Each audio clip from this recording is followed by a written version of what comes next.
கேட்கிற கேள்வியாவது வேட்பாளர் இங்கே நிற்கிற வேட்பாளர் நெல்லை முபாரக், அவருக்கு முகமது முபாரக்னு பேரை மாத்திக்கிட்டு முக்கால் போட்டு வராரு. அவர் பேர் நெல்லை முபாரக். நெல்லை முபாரக் என்று கூகுள்ல போய் பார்த்தீங்கன்னா தெரியும். அவருடைய கட்சி ஏற்கனவே என்ன கட்சியாக இருந்தது? PFI ஆக இருந்த அவருடைய கட்சி அதுக்கு பின்னாடி சிபிஐயாக மாறியது. அதெல்லாம் அவர் மறைந்து கொண்டு 15 ஆண்டுகளில் காமராஜ் என்ன செய்தார் கேட்கிறாராம். நான் ஒன்றை மட்டும் அவருக்கு சொல்கிறேன், என்னுடைய நன்னில மக்கள் கேட்கட்டும். என்னுடைய நன்னில மக்களுக்கு தெரியும், என்னை வாழ வைத்த நன்னில மக்களுக்கு தெரியும். அருமைக்குரியவர்களே, 600 கிலோமீட்டர் இருந்து வந்து நன்னிலத்துடைய போராட்டமா இது? திருநெல்வேலியில பிறந்து திருநெல்வேலியில நமக்கு அல்வாதான் தெரியும். இப்ப வேட்பாளர் வந்திருக்காரு, 600 கிலோமீட்டர்ல இருந்து வந்து ஆள தெரியுமா, ஊரை தெரியுமா, ஆட்கள தெரியுமா, வரப்ப தெரியுமா, மொழிய தெரியுமா, எதையும் தெரியும். எதையுமே தெரியாமல் ஒரு வேட்பாளர். நான் கேட்கிறேன், உங்களையே சுற்றி சுற்றி உள்ள காமராஜ் கேட்கிறேன், 2 துளி மழை கூட பெஞ்சிட்டா நம்ம தொழில தண்ணி பண்ணி போயிடும் அப்படின்னு உங்க வீட்டு வாசல் நடந்து நிற்கிற காமராஜ் உரிமையோடு கேட்கிறேன், தகுதியோடு கேட்கிறேன். இரட்டை இலட்சணத்துல வாக்களித்து என்னை வெற்றி பெற செய்ய வேண்டும் என அன்போடு கேட்டுக் கொள்கிறேன். அத்தனை தரப்பு மக்களும் நிம்மதியாக மகிழ்ச்சியாக 15 ஆண்டுகள் எந்த விதமான சின்ன பிரச்சனை கூட இல்லாமல் அமைதி பூங்காவாக இருக்கிற அழகை மாலை குடவாசலை நன்னிலத்தை அதே அமைதி பூங்காவாக இருக்க வேண்டும். வேறு மாதிரி மாற்றி விடாதீர்கள். உங்கள் சுயநலத்துக்காக வேறு மாதிரி மாற்றி விடாதீர்கள். எங்கள் மக்களை நிம்மதியாக அமைதியாக இருக்க வேண்டும். அன்போடு இந்த நேரத்தில் கேட்டு நம்முடைய அண்ணன் பல்வேறு பணிகளுக்கிடையே ஸ்ரீதர் வாண்டார் அவர்கள் எனக்காக வாக்கு கேட்க வந்திருக்கிறார்கள். நம்மை பகுதி மக்களை, தொகுதி மக்களை, ராயகமான் பகுதி மக்களை சந்திக்க வந்திருக்கிறார்கள். அவர்களுக்கு என்னுடைய நன்றியை மறுபடியும் தெரிவித்துக் கொண்டு அண்ணன் ஸ்ரீதர் வாண்டார் அவர்களை உங்களிடத்தில் வாக்கு கேட்குமாறு அன்போடு அழைக்கிறேன்.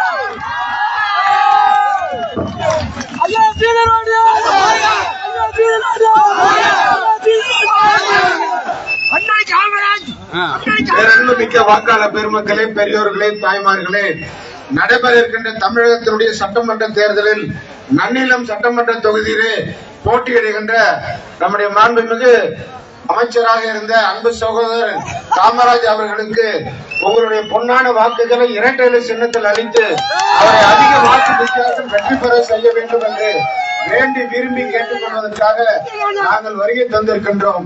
உங்களுடைய பொன்னான வாக்குகளை அவருக்கு அளிக்க வேண்டும் என்று மீண்டும் அன்போடு கேட்டுக் கொள்கின்றேன். வருகை தந்திருக்கின்ற அனைத்து இந்திய அண்ணா திராவிட முன்னேற்ற கழகம், பாரதிய ஜனதா கட்சி, பாட்டாளி மக்கள் கட்சி, தமாக, மூவேந்திர முன்னேற்ற கழகம், அமமுக போன்ற தோழமை இயக்கங்களிலிருந்து வருகை தந்திருக்கின்ற தலைவர்களே, தோழர்களே, தொண்டர்களே, பெருந்திரளாக கூடியிருக்கின்ற நன்னிலம் சட்டமன்ற தொகுதியினுடைய வாக்காளர் பெருமக்களே, உங்கள் அனைவருக்கும் எனது முதல்கண் வணக்கத்தை தெரிவித்துக் கொள்கின்றேன். உங்களுக்கு நான் அமைச்சரை உங்களுக்கு அறிவுப்படுத்த வேலையே கிடையாது. தெரியும், உங்கள் நெஞ்சமெல்லாம் நிறைந்திருக்கக்கூடிய ஒரு அன்பான ஒரு வேட்பாளர். அவருக்கு நிகர் அவரேதான். இந்த பகுதியில நன்னிலத்திலே யார் பேரை வேணாலும் சொல்லி, இது நீ இவர் பையன் தானே, நீ அவர் வீட்டு பையன் தானே, நீ அந்த வீட்டு பொண்ணு தானே அப்படின்னு சொல்லி உங்களை அத்தனை பேரும் பேர் சொல்லி கூப்பிடக்கூடிய அளவுக்கு உங்கள் அனைவரையும் நன்கு தெரிந்தவர் அவர். அப்படிப்பட்ட ஒரு நல்ல வேட்பாளர். கொரோனால பாதிக்கப்பட்டப்ப கூட எல்லாருக்கும் இங்க ஹெல்ப் பண்ணி உதவி செஞ்சு அவரே நோய்வாய்ப்பட்டு ரொம்ப சீரியஸ். அப்படி இருந்தும் கூட எல்லாருக்கும் இங்க உதவி செய்து ஓடோடி வந்து உதவி செய்த ஒரு நல்ல மனிதர். உங்கள் மனதெல்லாம் நிரம்பி இருக்கக்கூடிய ஒரு பண்பாளர். ஆகவேதான் அவருக்கு வாக்கு நீங்கள் அளிக்க வேண்டும் என்று அன்போடு கேட்டுக் கொள்கின்றேன். அதே போல இங்கே எதிர்த்து நிற்கின்ற முபாரக் அவர் சொன்னது போல இந்த பகுதிக்கும் அவருக்கு சம்பந்தமே இல்லை. திமுக எவ்வளவுதான் வேட்பாளர் இருக்கின்றார்கள், அவர்களுக்கெல்லாம் போட்டியிட வாய்ப்பு கொடுப்பதற்கு பதிலாக திருநெல்வேலியிலிருந்து ஒருவரை கொண்டு வந்து இந்த ஊர்ல வந்து அவர் சொன்ன மாதிரி ஆறு தெரியுமா, வாய்க்கால் தெரியுமா, வீடு தெரியுமா, தெரு தெரியுமா, எது தெரியுமா, யார தெரியும், என்ன தெரியும், அவர் வந்து என்ன பண்ண போறாரு என்னன்னு அவர் தெரிஞ்சுக்கிறதுக்குள்ள 5 வருஷமே முடிஞ்சு போயிடும். அந்த மாதிரி எல்லாம் இங்க வரவங்களுக்கெல்லாம் ஒரு ஓட்டு கூட வேஸ்ட் பண்ணக்கூடாது. உங்களுடைய உங்களுடைய பொன்னான வாக்குகளை நம்முடைய அன்பு சகோதரர் அவர்களுக்கு தான் அளித்து அவர் அதிக வாக்கு வித்தியாசம் வெற்றி பெற செய்ய வேண்டும். நான் கூட எனக்கு கூட போன வாட்டி பார்லிமெண்ட் எலெக்ஷன்ல நான் வேலை செஞ்சப்ப ஸ்டாலின் என்று சொன்னாரு, நீங்க வந்து எம்பி எலெக்ஷன் வேலை செய்யுங்க, உங்களுக்கு நீங்க கேட்கிற தொகுதியை தரேன்னு சொன்னாரு. சரி, நானும் முத்துவேல் கருணாநிதியோட பையன் சொல்றாரு சீட்டு தெரிச்சு நம்பி இருந்தேன், நம்ம கட்சிக்காரர்கள் எல்லாம் நம்பி இருந்தோம். சரி சீட்டு கொடுப்பேன்னு பாடுறா, கடைசியில சீட்டை கொடுக்கல. அப்புறம் என்னடான்னு பார்த்தா இங்க வான்னு கூப்பிடுறாரு. யாரடா கூப்பிடுறாருன்னு பார்த்தா பிரேமலதா கூப்பிடுறாரு. சீட்டு கொடுக்குறாரு. அந்த அம்மாக்கு இவரு ஏன் 10 சீட்டு கொடுத்தாரு, இவருக்கு வந்து அவங்க அம்மாக்கு ஏன் 10 சீட்டு கொடுத்தாரு 2 பேருக்குமே தெரியல. மொத்தம் 2 பேரும் 10 சீட்டு வச்சு என்ன பண்றது தெரியாம 10 சீட்டு நின்னாங்க. ஒரு ராஜ்யசபா சீட்டு 250 கோடிங்கிறாங்க. சரி இவ்வளவு கொடுத்தாங்களே, ஒரு ஸ்ரீதர் வேண்டாம்னு சொல்லிட்டு பிரேமலதா கூப்பிட்டு வச்சு பண்ணாங்களேன்னு முந்தாத வேலைகள் ஏறி அந்த அம்மா சொல்லுது, ஒண்ணு இல்ல நம்ம அண்ணா ஆட்சியில பாலியல் தொல்லைகள் அதிகரித்து எனக்கு சீட்டு கொடுக்கல. நீ பாரு அந்த பொம்பளை என்ன பேசுது, பாலியல் தொல்லைகள் அதிகரித்து விட்டதாம், பெண்களுக்கு பாதுகாப்பு இல்லையாம், அப்படி ஒரு மோசமான ஆட்சி அது சொல்லுது அந்த அம்மா சொல்லுது. இன்னொன்னு சொல்லுது, போதைப் பொருட்கள் அதிகமாகி விட்டுதா, கஞ்சா அதிகமாக விற்குதா, அவங்க மேடல ஏறி இப்பமா இந்த மாதிரி சொல்லுது. இது ஒண்ணு அப்புறம் எது சொல்லுது, இதை தவிர வேற எதுவுமே இல்லையா, எல்லாத்தையும் சொல்லிட்டீங்க, அப்புறம் அதுக்கப்புறம் எதுவுமே இல்ல சொல்லுதா. எப்படிப்பட்ட ஆளுங்களுக்கு சீட்டு கொடுத்து என்ன கைட்டு விட்டாங்க. சரி கைட்டு விட்டோன்னு நான் என்ன நினைச்சேன், என்னடா பண்றதுன்னு நினைச்சேன். சரி நன்னிலத்துல காமராஜர் இருக்காரு, போனா இருக்காரு,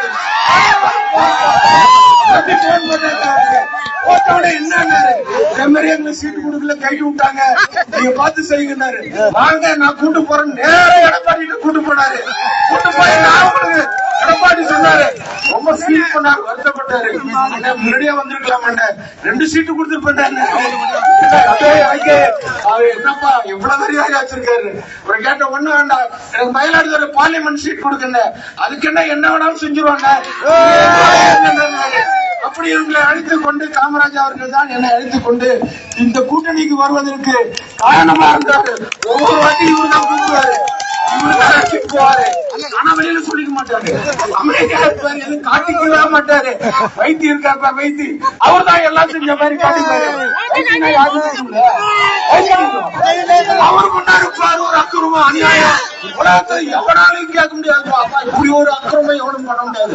வாழ்நாள் பூரா அண்ணா திமுக எவ்வளவு என்ன வசதிகளாம் பண்ணிக்கலாமா, என்ன சௌரியம் எல்லாம் அனுபவிக்கலாமா, மந்திரி பதவியில எல்லாத்தையும் அனுப்பிச்சுட்டு அம்மாவை வெளியில அனுப்பிச்சாங்க சின்னமாவை.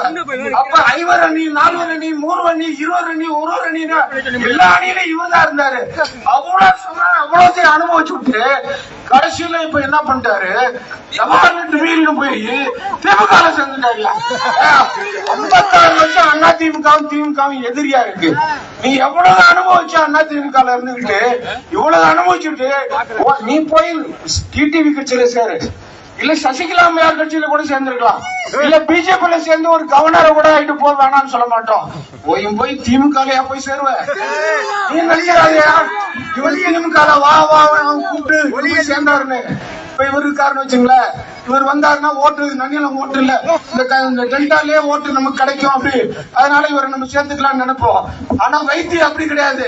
வைத்தி எப்படி போய் சேர்ந்தாரு தெரியுமா, அவர் வந்து ஒரு 2000 கோடி பணத்தை கொடுத்துட்டு, சும்மா இல்ல 2000 கோடி பணத்தை கொண்டு போய் கொடுத்துட்டு ஒரே ஒரு சீட்டு, ஒரே ஒரு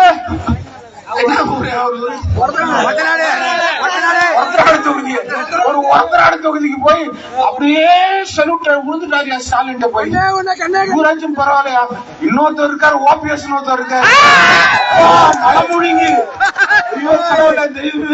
3 முறை அவர் முதலமைச்சர். அம்மா பார்த்தாங்க, இவர் ரொம்ப நல்லவர், இவருக்கு நம்ம கொடுக்கலாம்னு சொல்லி அவருக்கு 3 முறை முதலமைச்சர் கொடுத்தா அப்பொழுது அனுபவிச்சு விட்டு எடப்பாடியார் பார்த்தாரு. எடப்பாடியார் எதிர்த்து இவர் ஓட்டு போறாரு, அந்த ஆட்சி அம்மாவோட ஆட்சியை கலைக்கிறதுக்காக ஓட்டு போறாரு.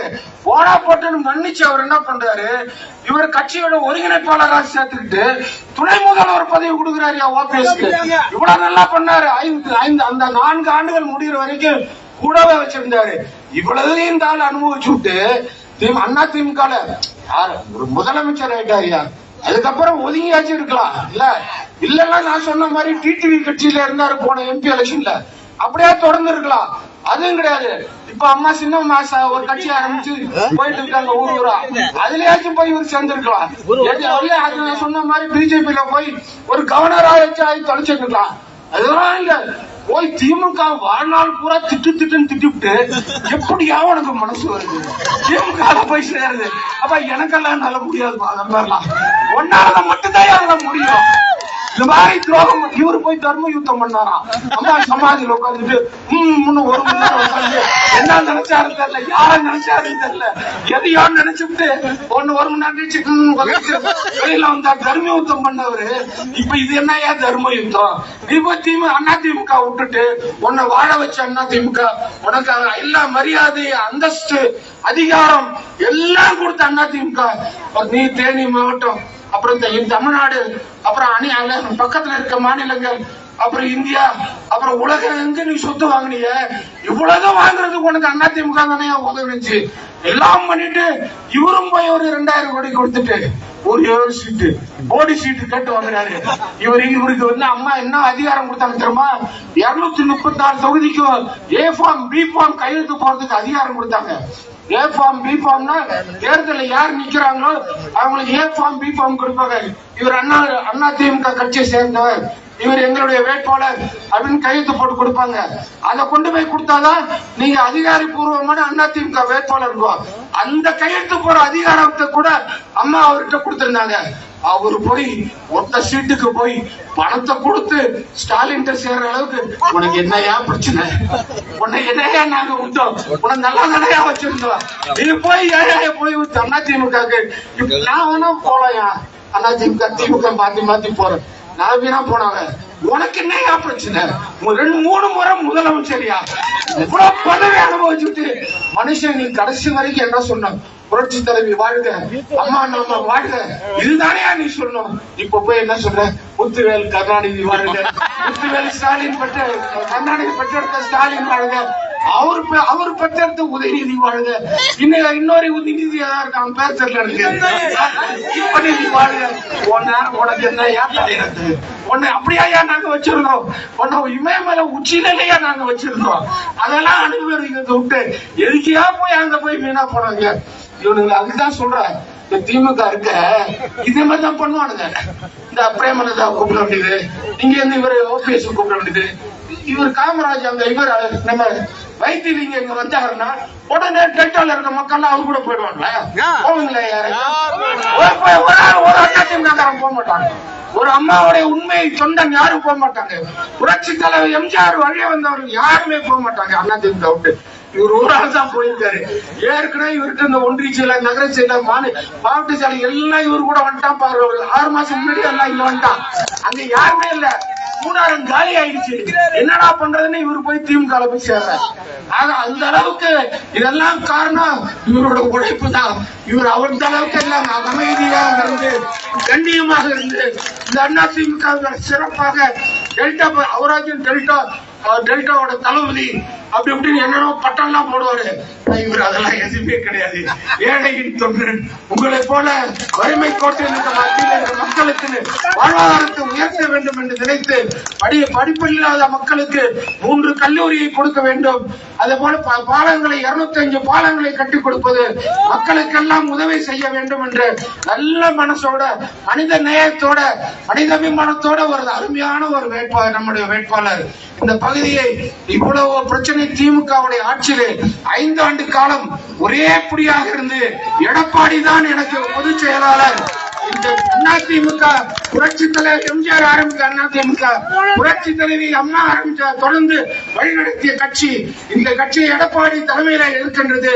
நான் உண்மை விசுவாசி, இந்த இயக்கத்திற்கு நான் உண்மையான விசுவாசி என்று சொல்லிக்கொண்டு எடப்பாடிக்கு துணையாக இருந்து 5 ஆண்டுகள் திமுகவினை கொடுமையான ஆட்சியை எதிர்த்து இந்த பகுதியிலே அதிமுகவை நிலைநிறுத்தியிருக்கின்றார் என்றால் அப்ப அவருக்கு தானே நம்முடைய வாக்குகளை நாம் அளிக்க வேண்டும். அப்படிப்பட்ட நல்லவருக்கு தானே நம்முடைய வாக்குகளை அளிக்க வேண்டும். அதை தான் கேட்கின்றேன். இவர் மீண்டும் வெற்றி பெற வேண்டும், மிகப்பெரிய வெற்றி பெற வேண்டும். எப்படிப்பட்ட வெற்றி என்றால் இந்த திருவாரூர் மாவட்டத்தில் மட்டுமல்ல, டெல்டாவிலே இவர்தான் அதிக வாக்கு வித்தியாசத்தில் வெற்றி பெற்றார் என்ற பெருமையை அவருக்கு நீங்கள் வழங்க வேண்டும். கண்டிப்பாக அவர் அமைச்சர் ஆயிடுவார், அது எந்த சந்தேகம் இல்லை. இந்த அம்மா அப்ப சொல்லிட்டு போச்ச நெல் கொள்முதல் நிலையங்கள் எல்லாம் இல்லை. யார் ஆட்சியில? ஆட்சியில 5 வருஷத்துல அது சொல்றதை விட்டுவிட்டு 4 வருஷத்துக்கு 5 வருஷத்துக்கு முன்னாடி 4 வருஷம் செய்யலையா? இப்ப நீ 5 வருஷத்துல நீ என்ன செஞ்ச? நீ எத்தனை கொள்முதல் நிலையங்களை துவங்கின? நீ எவ்வளவு குடவன் கட்டி இருக்க? அந்த கணக்கு முதல்ல எங்களுக்கு சொல்லிட்டு தானே இந்த கணக்கு நீ சொல்லணும். அது எதுவுமே சொல்லிய நம்முடைய எடப்பாடியார் சொல்றாரு. வந்து பார்த்தாரு, நெல்லெல்லாம் அப்படியே மழையில நனைஞ்சு போயிருந்துச்சு, முளைச்சு போய் கிடக்கு. இந்த கொள்முதல் நிலையங்கள்ல பார்த்தோன்னா அவருக்கு அழுவ வந்துடுச்சு. உடனே சொல்றாரு, நான் கொள்முதல் நிலையங்களை துவங்குவேன், அதோட குடோன்களை கட்டி எவ்வளவு நெல் வருதோ அந்த நெல்லை அங்கே சேகரித்து வைப்பேன் என்று சொல்லியிருந்தார். நானும் இவருடைய அவரை போய் பாண்டிச்சேரியில பாக்குறோம். அப்ப சொல்றாரு, நான் போன ஆந்திரால அருமையான அரிசி கொடுக்கற ரேஷன் அரிசி, நம்ம ரேஷன் கடையில அருமையான நல்ல பொண்ணு இந்த கடையில 1200 ரூபாய் விற்கிறான், அந்த மூட்டையில இருக்க அரிசியை நம்ம கொடுக்கணும் அப்படின்னு சொல்றாரு.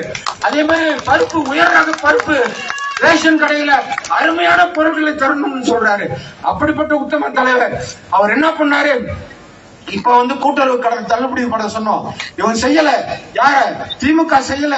ஆனா அதிமுக ஆட்சியில புரட்சி நம்முடைய எடப்பாடியார் என்ன தெரியுமா செஞ்சாரு?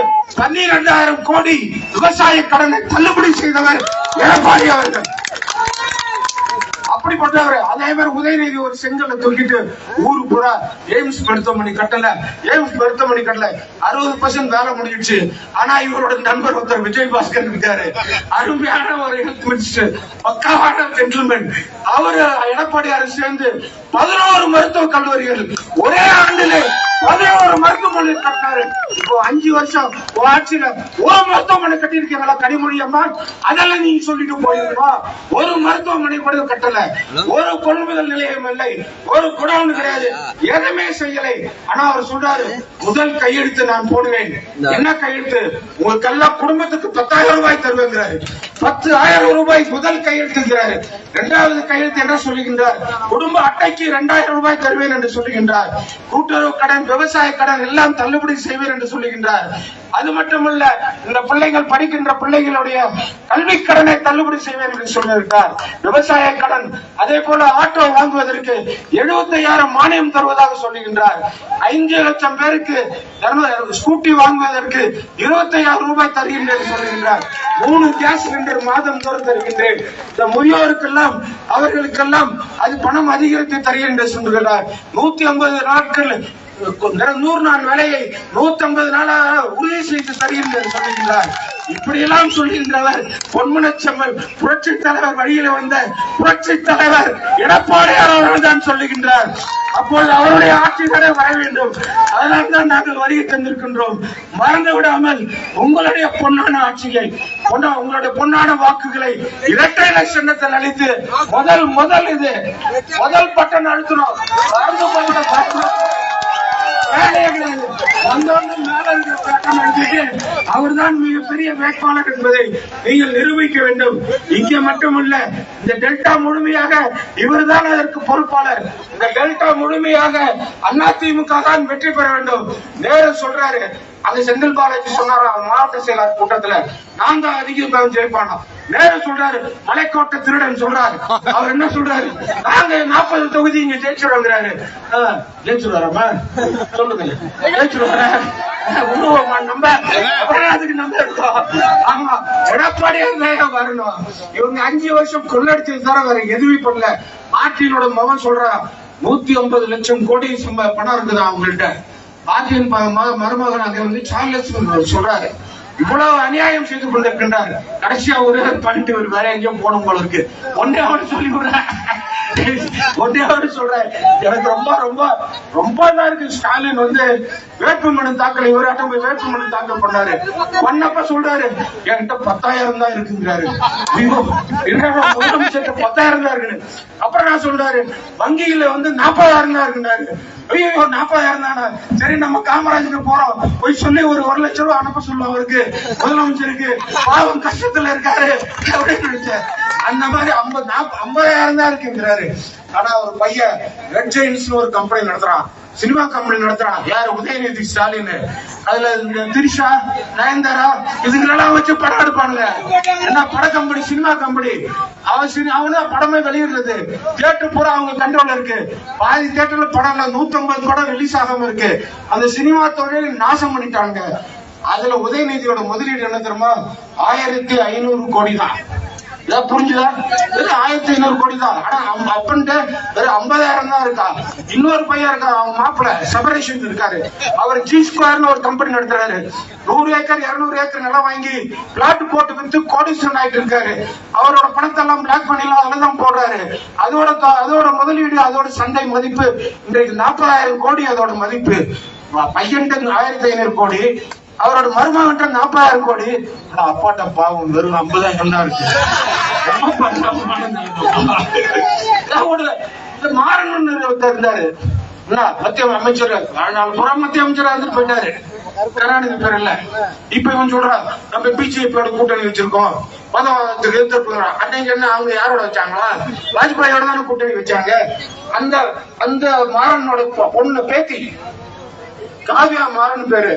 ஐபிஎல் மேட்ச் எல்லாம் பாக்குறீங்களா பசங்க எல்லாம்? ஐபிஎல் மேட்ச்ல ஹைதராபாத் டீம் ஒண்ணு இருக்கு, சன்ரைசர்ஸ் இருக்கு. அந்த டீமோட சொந்த ஓனர் யாருன்னா இந்த மாறனோட பேத்தி காவியா மாறன் தான் அதுக்கு ஓனர்.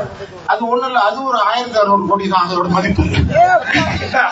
இது 1500, இது 40,000, இது 1500. அந்த சும்மா இல்லாம லால்குடி வேட்பாளரை பார்த்து உதயநிதி சொல்லிட்டு போயிட்டு லாட்டரி சீட் வராங்க. உடனே மருமகன் சொல்றான், ஏயா நீ 500 கோடி என்கிட்ட வாங்கினீங்க, அது ஞாபகம் இருக்கா? உன் அக்கௌண்ட்ல தானே போட்ட 500 கோடி, அது என்ன ஆச்சு, எதுக்கே அந்த பணம் வாங்கலங்கிறான். வாயை மூடிட்டு இருக்கானுங்க. இவ்வளவு பணம் வாங்கிட்டு எப்படிப்பா ஒரு முதலமைச்சரா இருந்துட்டு நீ சத்திய பிரமாணம் பண்ணணும், உண்மையை தவிர வேற எதுவும், உண்மைதான், உண்மையை தவிர வேற எதுவும் இல்லை என்று நான் சொல்வதெல்லாம் சத்தியம் என்று சொல்லிதான் நீ சத்திய பிரமாணம் பண்ணி நீ வாக்கு வேட்புமனு தாக்கல் செய்யணும். ஒரு முதலமைச்சர் போய் 50,000 தான் இருக்குன்னு சொன்னா இதோட இதுக்கே அவரை டிஸ்மிஸ் பண்ணலாம், அவரோட வேட்புமனு தள்ளுபடி பண்ணலாம். அவ்வளவு ஒரு பொய் புத்தலாட்டம். ஆகவே இப்படி ஒரு ஆட்சி நீடிக்கவே கூடாது. எந்த காரணத்துக்கும் தப்பி தவறி கூட திமுக வாடகை அடிக்க கூடாது. அண்ணா திமுக தான் வர வேண்டும். தோழமை கட்சிகளுக்கு தான் ஓட்டு போட வேண்டும். இரட்டை இலை சின்னம், மாமலம் சின்னம், குக்க சின்னம் போன்ற நம்முடைய கூட்டணி சின்னங்களுக்கு தான் உங்களுடைய வாக்குகளை அளிக்க வேண்டும் என்று உங்களுடைய உற்றார் உறவினர்களுக்கெல்லாம், உங்களுடைய நண்பர்கள் தோழர்களுக்கு சொல்லுங்கள். நீங்கள் உங்களுடைய வாக்குகளை நம்முடைய இந்திய கூட்டணிக்கு, நம்முடைய எடப்பாடியார் அவர்கள் தலைமையில் இருக்கக்கூடிய கூட்டணிக்கு தான் வாக்களிக்க வேண்டும். அவரை தான் முதலமைச்சராக வர வேண்டும். அவர் தமிழகத்திற்கு முதலமைச்சரானால் ஏழையின் தோழன், நமக்கெல்லாம் மக்கள், ஏழை மக்கள், வறுமை கோட்டு கீழே இருக்கும் மக்களுடைய வாழ்வாதாரத்தை உயர்த்தக்கூடியவர். ஒரு வராரு, வெள்ளத்தை பார்வையிட வருகின்றார், செருப்பு போடாம வேட்டியை மடித்து கட்டு சேத்துல கடந்து போறாரு. அவர் ஸ்டாலின் ஒரு கரும்பு கொள்ளைக்கு போனாரு, பாத்தீங்களா? அப்படி சிமெண்ட் தர போட்டு, கரும்பு கொள்ளையில சிமெண்ட் தர போட்டு 50,000 ரூபாய் செருப்பு போட்டிருக்காரு. ஷூ அது வீணா போடக்கூடாதான், 50,000 ரூபாய் ஷூ வீணா போடக்கூடாதான், சிமெண்ட் தர போட்டு கொடுக்குறாங்க கரும்பு கொள்ளையில. அப்படி ஒரு அநியாயம் அக்கிரமம். இந்த டீ கடைக்கு வருவாரு, காலம் நத்தால நடந்து வருவார் ஜாலியா. நடக்க முடியாம நடந்து வர வந்துட்டு 50,000 டிஷர்ட் ஒரு 20,000 குடிப்பாரு. என்னங்கடா சீன் காட்டுறீங்க?